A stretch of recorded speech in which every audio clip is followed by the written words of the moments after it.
কি করছো তো? পাট পাতার বড়া।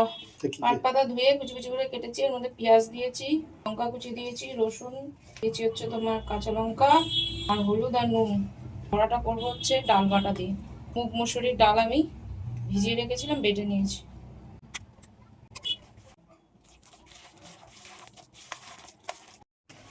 তো আমি লাস্টে একটু কালো জিরে দিলাম, এর মধ্যে ভালো লাগে ফ্লেভারটা। তো এবার জাস্ট নেবো, পাতলা পাতলা করে বড়াটা ভাজবো, সর্ষের তেলে ভাজবো, হাতের সাহায্যে পাতলা করবো, দিয়ে দেবো।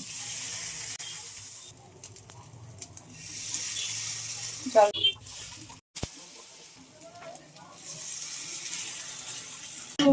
মানে সময় নিয়ে ভাজবেন, যেহেতু ডাল রয়েছে আর পাটাটাও একটু সেদ্ধ হওয়ার ব্যাপার আছে। তাড়াতাড়ি ভাজলে ভেতরটা কাঁচা রয়ে যাবে।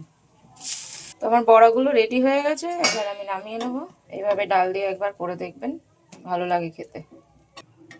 আমি তেলটা অনেকটাই কম দিয়েছি, চাইলে আপনারা একটু যদি বেশি তেল দেওয়ার প্রয়োজন মনে করেন, বেশি তেলেও একটু ভাজতে পারবেন।